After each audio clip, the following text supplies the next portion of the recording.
जब पहली बार वित्त मंत्री बन रहे थे, आप सबको घटना याद है कि नहीं? नरसिंह राव ने कहा कि तुम वित्त मंत्री बन रहे हो, जाओ अपना ड्रेस बदल के आओ। ये इनकी सहजता और सरलता का परिचय है। कल मैं बीबीसी सुन रहा था, बीबीसी के एक बड़े पत्रकार का इंटरव्यू कि जिस गांव में 1932 में पाकिस्तान में पैदा हुए थे, उतने बड़े कुर्सी पर जाने के बाद, प्रधानमंत्री के बाद इन्होंने अपने उस गांव को याद किया। वो मुस्लिम बाहुल्य गांव है। आज़ादी के समय बंटवारा हुआ, ये चले आए। जिस स्कूल में पढ़े थे, उस स्कूल में आज जो टीचर हैं, उनकी बात मैं सुन रहा था कि चौथे क्लास तक जिस स्कूल में इन्होंने पाकिस्तान में पढ़ाई की थी, कि जब ये प्रधानमंत्री बने तो वहाँ के मुसलमानों को इन्होंने फ़ोन करके बताया कि भाई वो ठंड का जगह है कि आप लोग नमाज में जाते हो, ठंडे पानी का इस्तेमाल करते हो, हम चाहते हैं कि गर्म पानी का इस्तेमाल किया करो। तो जिस समय इन्होंने छोड़ा था, उस गांव को एक मस्जिद हुआ करता था। वहाँ के मौलाना ने कहा कि भाई साहब अब 3 मस्जिद हो चुका है, जब आप गए थे तब एक मस्जिद था। तीनों मस्जिद को अपने वेतन से इन्होंने उन तीनों मस्जिद में गर्म पानी मुहैया कराने का प्रयास किया, वहाँ हीटर बिठाने का प्रयास किया। जो व्यवस्था हो सकती है, काम छोटा है लेकिन बड़ा आदमी रहते हुए इस प्रकार का सोच गाँव के प्रति रखना, ये इनके सरल हृदय का परिचय है कि नहीं, हमें मिट्टी से लगाव है।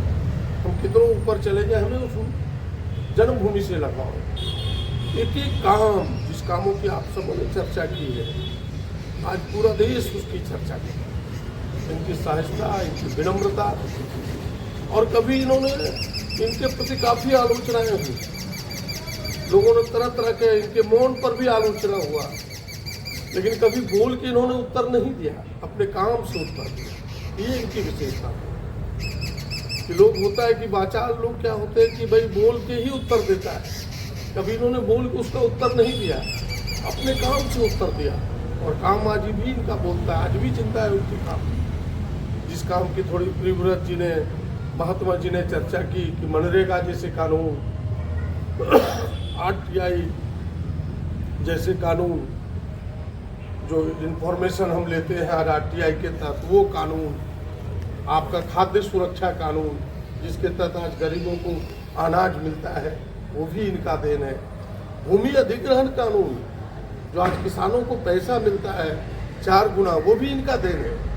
जिस कानून की बात कर रहे हैं कि अच्छे अच्छे एक्ट, कई चीज़ें हैं जो सामान्य रूप से सामान्य लोगों में चर्चा है, उस एक्ट की मैं चर्चा कर रहा हूँ कि बड़े इस देश में कई आम जनों के लिए कई बड़े बड़े काम कर गए। बिन कहे इस प्रकार की चीज़ों को करना, बिना ढोल पीटे, बिना ढिंढोरा पीटे।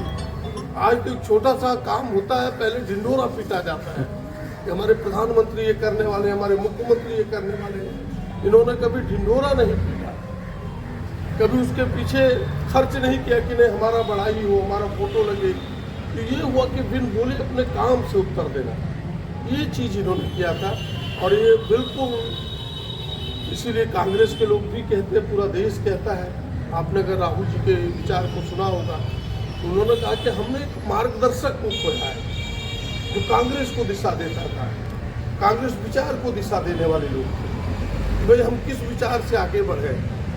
तो एक विचारक थे, अर्थशास्त्री थे, देश के समर्पित लोगों, नेताओं में से एक में से, मूर्धन्य नेताओं में से थे। हम सब इसकी भरपाई करना हम सबों को कठिन है, लेकिन फिर भी विधि का विधान है कि जो आया है सो जाएगा। वो चले जाते हैं, लेकिन उनकी कृति, उनकी यश रह जाती है। तो इनका कृति, इनका यश आज भी जिंदा है। और हमें लगता है कि जब तक यह देश रहेगा, इस देश के लोकतंत्र को चाहने वाले लोग रहेंगे, इस देश को चाहने वाले लोग रहेंगे। मनमोहन सिंह को लोग याद करते रहेंगे, कांग्रेस तो याद करेगा ही, पूरा देश इन्हें याद करेगा। ऐसे शोक की घड़ी में हम अपनी ओर से, अपने पार्टी की ओर से इन्हें श्रद्धा सुमन अर्पित करते हैं और भगवान से प्रार्थना करते हैं कि भगवान इनके जो आश्रित लोग हैं, आश्रित तो हम सब भी हैं, कांग्रेस, पूरा कांग्रेस परिवार है, इनके व्यक्तिगत परिवार जो भी है उनको भी संबल दे, इस देश को संबल कि यह देश आगे बढ़ सके। इनके बताए गए रास्ते पर मजबूती से आगे बढ़े। इन्हीं चंद बातों के साथ फिर से हृदय से इन्हें श्रद्धा सुमन अर्पित करता हूँ। आप सबको धन्यवाद।